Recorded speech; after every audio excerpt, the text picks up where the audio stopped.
नमस्कार दोस्तों, मेरा नाम है राजा राम और आज के इस वीडियो में मैं आपको बताऊंगा 12th क्लास के चैप्टर थर्ड थॉट्स के बारे में। ये चैप्टर एक बहुत ही अच्छा चैप्टर है और ये एक स्टोरी के रूप में है। इस वीडियो में मैं आपको इस चैप्टर की पूरी समरी को एक बहुत अच्छे तरीके से समझाऊंगा और साथ ही साथ इस वीडियो के एंड में मैं आपको बताऊंगा वो इम्पोर्टेंट क्वेश्चंस जिनकी एग्जाम में आने की प्रोबेबिलिटी बहुत अधिक है। इसलिए वीडियो को एंड तक जरूर देखें। तो चलिए फिर शुरू करते हैं। इस वीडियो के स्टार्टिंग में ऑथर बताते हैं कि ये कहानी उन्हें किसी मित्र ने सुनाई थी। तो ये कहानी स्टार्टिंग होती है एक व्यक्ति से। उस व्यक्ति की किस्मत बहुत ही खराब होती है क्योंकि अगर उसे कोई भी चीज़ खरीदनी हो तो उसे बहुत महंगी मिलती थी और अगर उसे कोई भी चीज़ बेचनी हो तो वो बहुत ही सस्ते भाव में बिकती थी। इस प्रकार वह व्यक्ति बहुत दुखी रहता था। लेकिन एक दिन जब वह चर्च वाले बाजार में घूम रहा था तो उसकी नज़र एक चित्र पर पड़ी और वो चित्र उसे लगा कि ये चित्र एक टर्नर का चित्र है। टर्नर जो कि एक महान चित्रकार थे। वो दुकानदार के पास गया और बोला कि क्या ये टर्नर द्वारा बनाया गया चित्र है। तो वो दुकानदार बोलता है कि मुझे नहीं पता, अगर तुम चाहो तो इसे ले सकते हो, लेकिन मैं ये गारंटी नहीं लेता कि ये टर्नर द्वारा बनाया गया चित्र है। वो व्यक्ति उसे 10 शिलिंग में खरीद लेता है और उसी दिन वो किसी भी तरीके से उस चित्र को पूरे 50 पाउंड में बेचता है। इस प्रकार उसे 49.5 पाउंड का फायदा हो जाता है। तो फिर वो व्यक्ति सोचने लगता है कि ये फायदा मुझे केवल दुकानदार की वजह से हुआ है, तो इसका आधा मुनाफा मुझे दुकानदार को भी देना चाहिए। और फिर वो एक पत्र लिखता है। उस पत्र में वह लिखता है कि मैंने आपसे जो चित्र खरीदा था वह असलियत में एक टर्नर द्वारा बनाया गया चित्र ही था और इस चित्र से मुझे पूरे 49.5 पाउंड का फायदा हुआ है।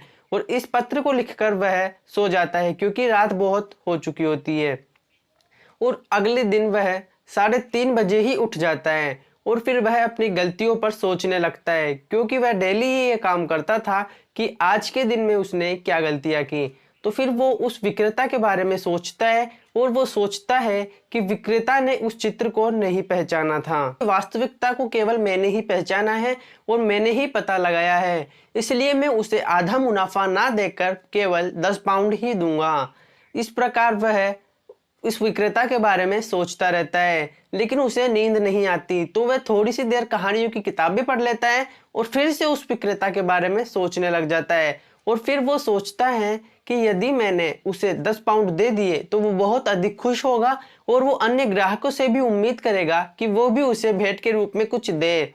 लेकिन इस दुनिया में मेरे जैसा इंसान कोई भी नहीं होगा जो अपनी सफलता का आधा हिस्सा या 10 पाउंड उसे भेंट देगा। इसलिए मैं उसे 10 पाउंड नहीं दूंगा क्योंकि अगर मैंने उसे 10 पाउंड दे दिए तो बहुत अधिक खुश होगा और अगर अन्य ग्राहकों ने उसे नहीं दिए तो वो बहुत अधिक दुखी होगा और उसका स्वभाव भी बदल जाएगा। इसलिए मैं उसे 5 पाउंड ही दूंगा जिससे वो ज़्यादा खुश ना हो। और फिर जब वो मॉर्निंग में तैयार हो रहा होता है तब से वो फिर एक बार उस विक्रेता के बारे में सोचता है और फिर वो सोचता है कि ये सफलता केवल मैंने ही प्राप्त की थी, उस दुकानदार ने नहीं। इसलिए अगर मैंने अपनी सफलता का बहुत बड़ा हिस्सा उस दुकानदार को दिया तो मेरे घर से लक्ष्मी माता नाराज हो जाएगी और फिर वो मेरे पास कभी नहीं आएगी और वो बहुत मुश्किल से तो मेरे पास आई है और ये मेरी पहली सफलता ही तो है। इसलिए मैं उसे 5 पाउंड न देकर 1 पाउंड ही दूंगा और ये 1 पाउंड की भेंट भी उसके लिए बहुत अधिक होगी। और इस प्रकार वो फिर ऑफिस चला जाता है और ऑफिस में जब वो लंच कर रहा होता है तब वो फिर से उस विक्रेता के बारे में सोचता है और वो सोचता है कि ग्राहक और दुकानदार का संबंध उतनी ही देर के लिए होता है जितनी देर के लिए वो कोई साझेदारी करते हैं। और मैंने जब उससे ये चित्र लिया था तो उसे पता नहीं था, इसलिए उसने मुझे केवल 10 शिलिंग में दे दिया। और दुकानदार का काम होता है कि वह अपने हिसाब से ग्राहक से जितने पैसे ले सके और अपनी वस्तु को जितनी महंगी बेच सके उतनी महंगी बेचे। तो ये उसकी गलती थी, मेरी नहीं। मैं इसे 1 पाउंड भी नहीं दूंगा। और इतना कहकर वह उस 1 पाउंड वाले लेटर को भी फाड़ कर एक नाले में डाल देता है।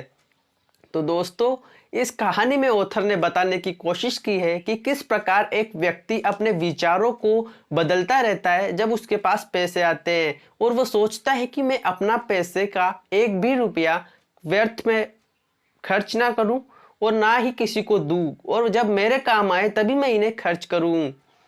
तो दोस्तों, ये थी ये कहानी, जो कि बहुत ही अच्छी कहानी थी। इससे आपको भी सीखने के लिए बहुत कुछ जरूर मिला होगा।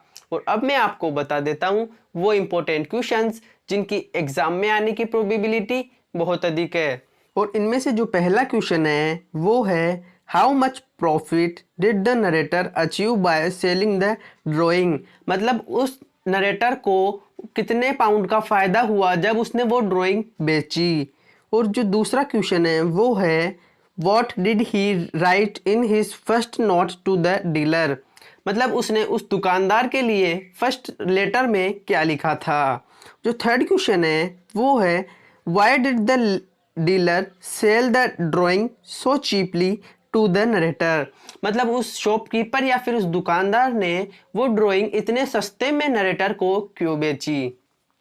तो दोस्तों आज के वीडियो में बस इतना ही। अगर आपको वीडियो पसंद आया हो तो वीडियो को एक लाइक जरूर करें, और अगर अभी तक चैनल को सब्सक्राइब नहीं किया तो क्या कर रहे हो यार, नीचे रेड कलर का बटन है उसको दबा दो, और उसके साइड में जो बेल आइकन का बटन है उसको भी दबाओ, ताकि हमारे आने वाले नए नए स्टडी से रिलेटेड वीडियोस की नोटिफिकेशन आपको, सिर्फ और सिर्फ आपको सबसे पहले प्राप्त हो।